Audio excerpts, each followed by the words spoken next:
Every week, millions of people spend their last $20 on lottery tickets. Not because they're stupid, because they're desperate. And that desperation is exactly what keeps them poor. Let me show you how hope becomes a trap. Meet Marcus. He works two jobs, gas station mornings, warehouse nights, 55 hours a week. After rent, utilities, food, and his daughter's school supplies, he's got maybe $40 left each month. Maybe. Every Friday, Marcus stops at the corner store. $20, 10 scratches. He's not gambling, he tells himself. He's investing in possibility. Because what else is there? Save $20 a month? That's $240 a year. That won't change anything. But winning, that changes everything. Here's what Marcus is thinking. Rich people invest in stocks. I can't afford stocks, but I can afford this. This is my stock market. And he's not alone. Americans spend $370 per person per year on lottery tickets. That's more than they spend on books, movie tickets, and music combined. In poor neighborhoods, that number doubles, sometimes triples. Picture this. You're standing in line at a gas station in a low-income neighborhood. The person in front of you, lottery tickets. The person behind you, lottery tickets. The clerk knows everyone by name and their lucky numbers. This isn't just a transaction, it's a ritual. It's hope you can hold in your hand. But here's what nobody talks about at that counter. Here's the thing everyone knows but nobody says out loud. The lottery isn't designed to lift people out of poverty. It's designed to keep them there. So how did hope become a product poor people buy? Let's go back. 1964, New Hampshire launches the first modern state lottery. The pitch? Fund education without raising taxes. Sounds great, right? Make gambling legal, use the money for schools, everybody wins. Other states see the revenue and think, we want that too. By the 1980s, lotteries are everywhere. But something shifts. It's not just about funding schools anymore. States are addicted to lottery revenue. They need people to keep playing, so they hire marketing firms. The same people who sell Coca-Cola and Nike, now they're selling scratch-offs. And here's where it gets dark. These marketing experts study the data and discover something. Rich people don't really play the lottery. They've got retirement accounts and investment portfolios. They don't need to bet on luck. But poor people, they play consistently, desperately, loyally. So the lottery becomes the reverse Robin Hood. Take money from poor neighborhoods, fund schools in wealthier districts, and call it voluntary taxation. The average lottery player making under $30,000 a year spends about 13% of their income on tickets. Let me put that in perspective. If you make $25,000, that's $3,250 a year on lottery tickets. The average person making over $100,000, they spend about $105 a year, less than 0.1% of their income. The marketing targets poor communities specifically. Billboard right outside the welfare office, ads playing on bus stop screens, bright colors, big promises. Somebody's got to win. Might as well be you. But here's what the billboards don't say. Your odds of winning the Powerball are 1 in 292 million. You're more likely to be struck by lightning, twice, while being attacked by a shark. Those aren't made-up statistics. That's math. Here's where the lottery mindset breaks people. It's not just about the money spent. It's about what that money represents. It's about how it changes the way you think about wealth, work, and your future. When you're poor, you're making impossible math work every day. Do I pay the electric bill or buy groceries? Do I fix the car or get my kid new shoes? Everything is a trade-off. Everything is survival mode. Then someone tells you, for just $2, you could win 500 million. That's not a purchase. That's a fantasy you can hold. That's permission to dream for 5 minutes while you check your numbers. But here's the trap. Every time Marcus buys a ticket, he's not just spending $20. He's investing in magical thinking. He's choosing luck over planning. He's choosing someday over today. The lottery mindset says real wealth comes from windfalls, not work. And once that belief takes root, everything changes. Marcus stops thinking about the slow accumulation of wealth because slow accumulation feels pointless. $20 saved is just $20. $20 on a ticket is $1 million possibility. He stops investing in skills because skills take time and money he doesn't have. But hope is cheap, $2. He watches YouTube videos of lottery winners buying mansions, not videos about budgeting or investing, because budgeting feels like rearranging deck chairs on the Titanic. What's the point of saving $50 when you're $10,000 in debt? The lottery mindset creates a mental trap. If real wealth comes from luck, then people who are rich must have gotten lucky, and people who are poor must be unlucky. It removes agency. It removes responsibility. It removes the connection between actions and outcomes. And here's the cruelest part. Sometimes people win, not Marcus, but somebody.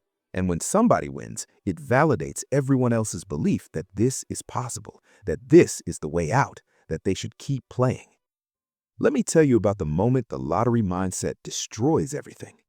Marcus's daughter needs braces, $3,000. Payment plan available, $200 a month for 15 months.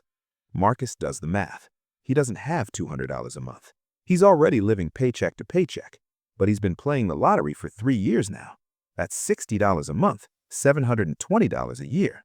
Over 3 years, that's $2,160. If he had saved that money instead of playing, he'd have been most of the way to paying for the braces.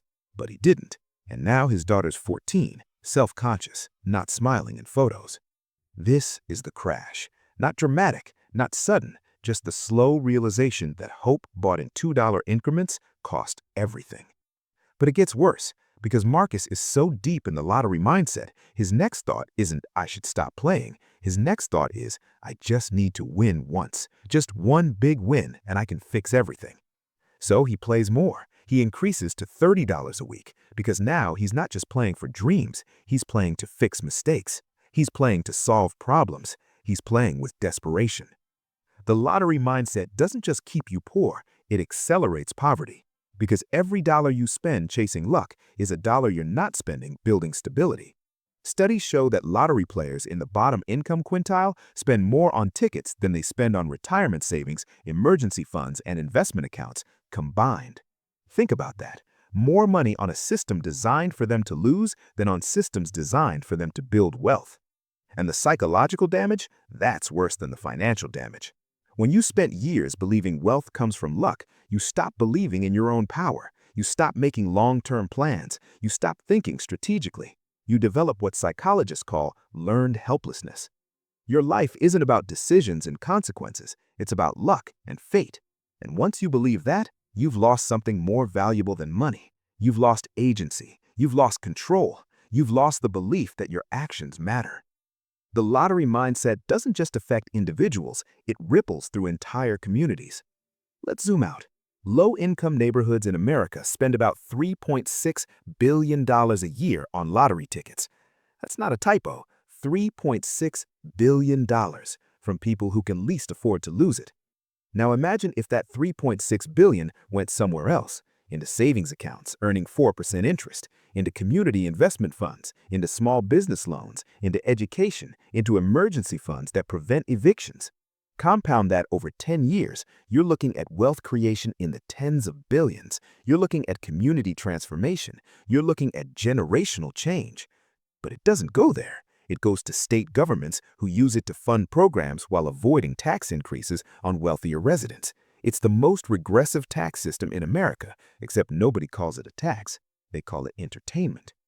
The kids growing up in these neighborhoods, they see it everywhere. They see adults treating the lottery like a financial plan. They see hope sold at the corner store. They internalize the message, wealth comes from luck, not work. And when they grow up, they play too. The cycle continues. There are neighborhoods in America where the average household spends $1,200 a year on lottery tickets. Meanwhile, 40% of Americans can't cover a $400 emergency expense. Those two facts are connected. The aftermath isn't just financial, it's psychological, it's cultural, it's generational. People who grow up around the lottery mindset are less likely to pursue higher education because education is a slow investment and they've learned to value quick possibilities. They're less likely to start businesses because businesses require believing you can build something through effort, and they've learned that wealth comes from chance. They're more likely to take financial risks that don't pay off because they've been trained to ignore odds and bet on hope. This mindset spreads like a virus. It infects how people think about opportunity, risk, reward, and their own agency in life. So what breaks the cycle? How do you fight against hope when hope is all some people have? First, we have to be honest. Financial education alone doesn't work. You can't teach someone to budget their way out of poverty when they don't have enough money to budget. Telling Marcus just save that $20 feels insulting when $20 saved won't change his life. But here's what does work: creating alternative paths that feel achievable. Some communities have started prize-linked savings accounts. Here's how they work. Every dollar you save is an entry into a monthly drawing. You can win small prizes, $25, $100, maybe $1,000. But here's the key. Even if you don't win, you keep your money. You can't lose. These accounts work because they scratch the same psychological itch as the lottery, the excitement, the possibility, the hope, but they build wealth instead of destroying it. One study found that people using prize-linked savings accounts saved 40% more than they did before, not because they suddenly had more money, because they found a way to get the emotional payoff of playing without the guaranteed loss. Some employers have started micro-investment programs. Every Check. $10 automatically goes into a diversified investment account. It's small enough people don't feel it, but over a year, that's $260 invested. Over 5 years, that's $1,300 plus growth. It's not wealth, but it's the start of something that compounds instead of disappears. The most important change is helping people see the connection between small actions and real outcomes, making progress visible. Financial apps that show you if you saved your lottery money for a year, you could afford. That makes the abstract concrete. That connects today's decision to tomorrow's reality. Communities that celebrate small wins. Maria saved her first $500, not Maria won the lottery. Changing the narrative from luck to effort. The hardest thing to change isn't behavior, it's belief. The lottery mindset is powered by the belief that your actions don't matter much, that wealth is about luck, and the only way out is a windfall. Breaking that requires showing people repeatedly, consistently, undeniably that small actions compound into big results, that they have more control than they think, that wealth isn't magic, it's math. So, what do we learn from the lottery mindset? 4 big things. Lesson 1. Hope is not a strategy. When you're struggling, hope feels necessary. It feels like the only thing keeping you going, and that's exactly what makes it dangerous. Because when hope becomes your plan, you stop making actual plans. Hope should motivate action, not replace it. The question isn't, will I get lucky? The question is, what can I control today?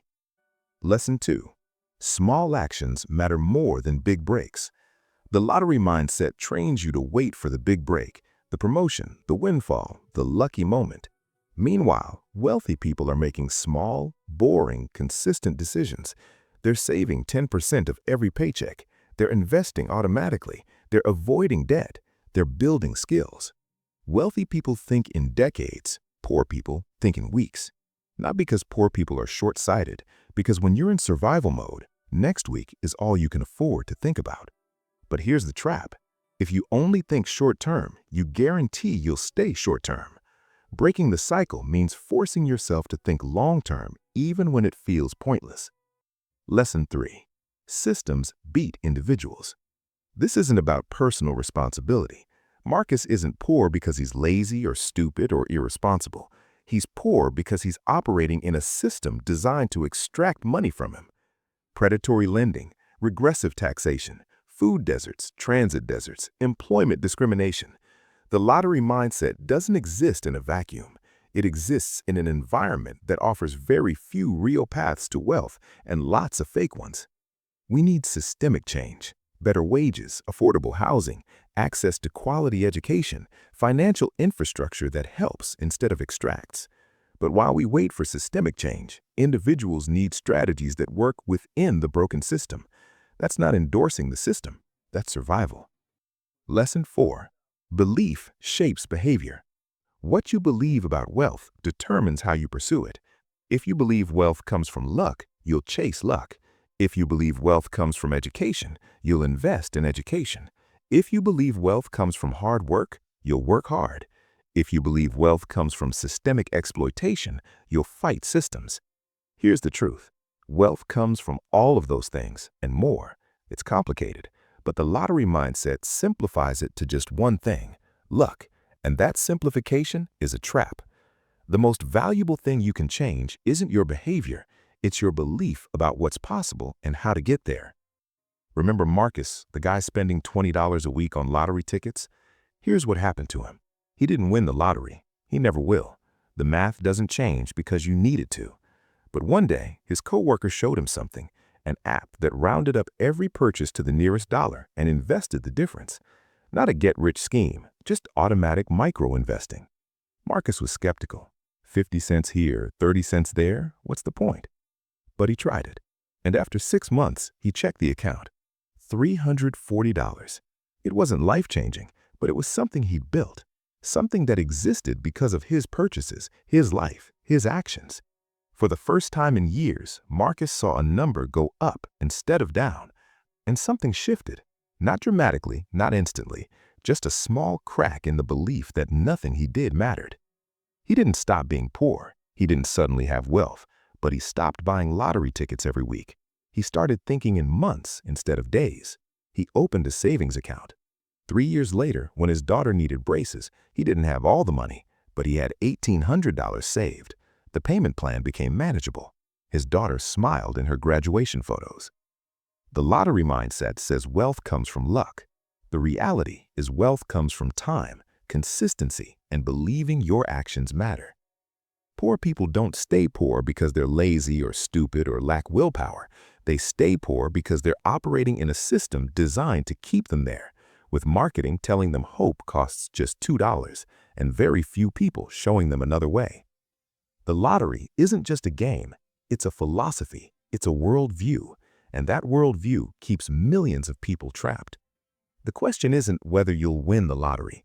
The question is, what are you building while you're waiting? Because hope that costs money isn't hope. It's a tax on desperation, and you deserve better than that.